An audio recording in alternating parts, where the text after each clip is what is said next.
Students, आज हम लोग साइकोलॉजी के डेफिनेशंस और स्कोप के बारे में पढ़ेंगे। तो साइकोलॉजी जो है वो ग्रीक वर्ड साइकी से निकला है, जिसका मतलब होता है सोल, और लोगस मतलब होता है study. So psychology is the study of soul. ये बहुत पुराने समय से चली आ रही है ये बात। तो पुराने समय में क्या होता था कि स्पिरिचुअल एंटिटी होती है responsible for activities and thinking, ऐसा सब लोग मानते थे। तो सारा जो साइकोलॉजी है उसको वो समझते थे कि वो एक स्पिरिचुअल एंटिटी है और वही रिस्पॉन्सिबल होती है और वही सब लोग थिंकिंग, रीजनिंग, सारी एक्टिविटीज उसी पे डिपेंड होती है। उसके बाद फिर हुआ कि साइकी मतलब होता है माइंड। तो फिर ये डेफिनेशन में आया कि study of mind is called psychology.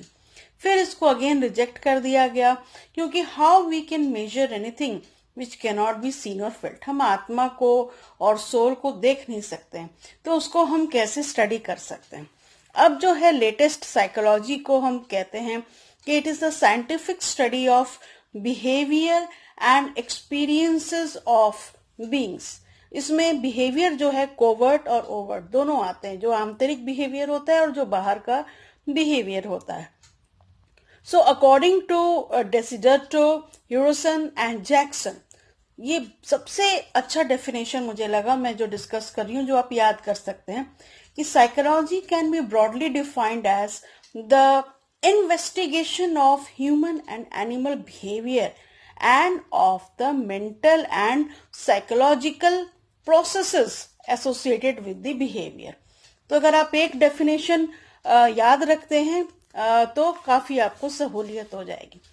अब आप आ जाइए स्कोप ऑफ साइकोलॉजी। अब स्कोप ऑफ साइकोलॉजी मतलब हो गया सिस्टमैटिक स्टडी जो है। अगर आप करते हैं साइकोलॉजी को तो वो आपको क्या क्या देता है। Nature and conduct of people हम जान सकते हैं।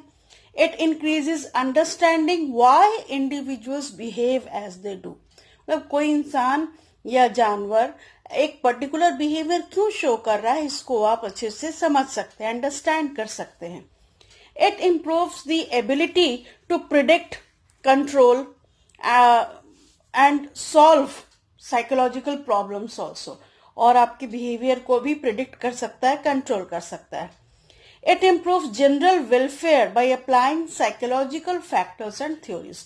तो ये बेसिक चीज है कि साइकोलॉजिकल फैक्टर्स जो भी हैं और थ्योरीज जो हैं उनसे कई सारे मेथड्स निकले हुए हैं जो कि बिहेवियर को मॉडिफाई करने के लिए यूज किए जाते हैं। It applies experiment method as physicist, observation method as sociologist or anthropologist, case study method as medical person, survey method as economist, nature of psychology is scientific।